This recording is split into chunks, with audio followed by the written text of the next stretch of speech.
Hello friends, स्वागत है आपका मेरे चैनल ज्योतिष में।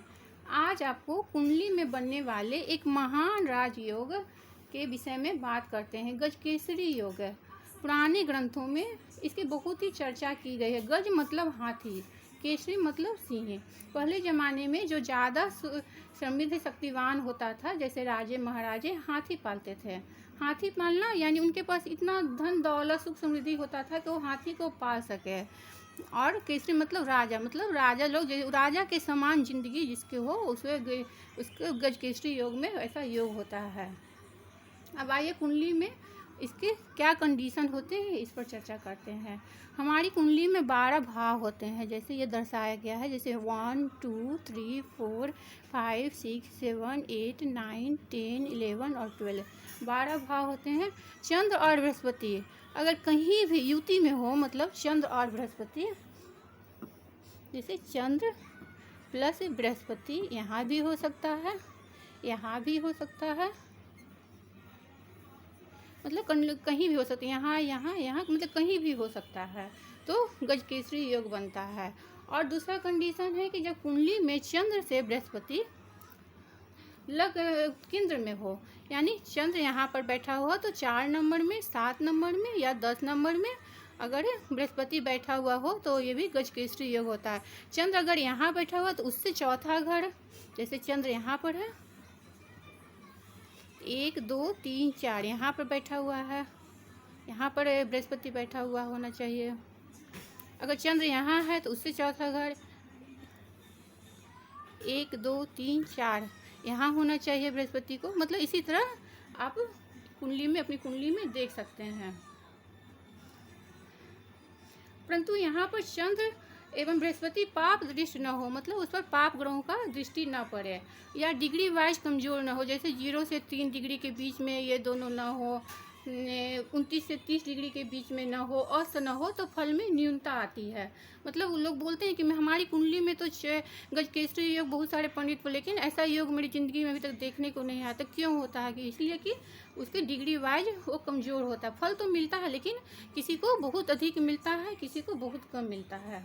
अगर कुंडली में इफेक्टिव गज केसरी योग हो, यानी चंद्र बृहस्पति स्वगृही हो, मतलब अपने घर में हो, उच्च हो। स्वगृह में जैसे चंद्र यहाँ पर बृहस्पति की उच्च राशि है तो ये स्वगृह। 9th नंबर में हो तो भी चंद्र बृहस्पति की उच्च राशि है।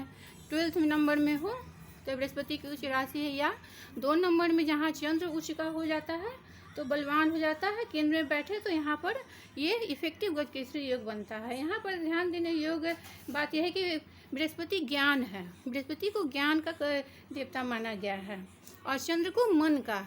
अगर ज्ञान और नॉलेज, चंद्र मन है, तो दोनों का अगर कंबाइंड हो जाए तो आप अपने बाहुबल से, संघर्षों से आगे बढ़कर जीवन की ऊंचाइयों को पा लेते हैं।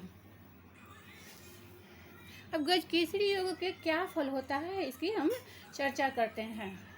तो जिसकी कुंडली में गज केसरी योग बन रहा है वो जातक तेजस्वी होगा, धन धान्य से परिपूर्ण होगा, विनम्र होगा, स्वभाव में विनम्रता आती है, दूसरों को मदद करने के लिए हमेशा तत्पर रहता है, उसके मुख पर एक देवतुल्य आभा होता है, गरिमा होती है, सभाओं में अच्छा भाषण देने वाला होता है, अनेक विषयों का जानकार होता है, उसको बहुत सारे विषयों में रुचि रहती है, ऊंचे पोस्ट पर होता है, यानी सरकार में उच्च अधिकार प्राप्त करता है, तथा बहुत ग्राम, मंडल या शहर का अधिपति हो सकता है।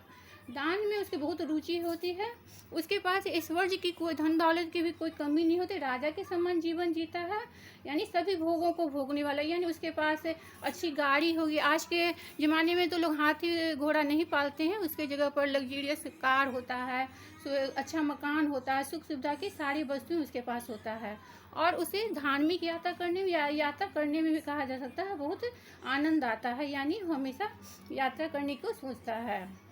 अब ऐसे बहुत सारे उदाहरण हैं जिनकी कुंडली में गज केसरी योग पाया जाता है। जैसे महात्मा गांधी की कुंडली में, वो तो बहुत बड़े जमींदार नहीं थे, उनके पास बहुत सारा पैसा नहीं था, लेकिन अभी भी उनको भारतवर्ष में नेता के रूप में जाना जाता, उनका अधिक भारतवर्ष पर था। ऋतिक रोशन की कुंडली में, जमुना लाल बजाज की कुंडली में ये देखा जाता है। पुनः ज्योतिष ग्रंथों में एक प्रकार का और गजकेसरी योग के बारे में बताया गया है। यदि चंद्र पर शुक्र की दृष्टि हो, यहाँ पर बृहस्पति के जगह पर शुक्र हो,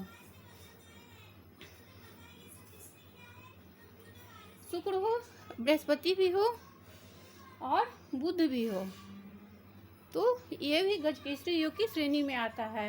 जैसे यहाँ पर चंद्र हो तो यहाँ पर ये तीनों ग्रह हो, मतलब इसी तरह आप अपनी कुंडली में देख सकते हैं। अगर आपको ये वीडियो अच्छा लगा तो इसको लाइक और सब्सक्राइब करना ना भूलें।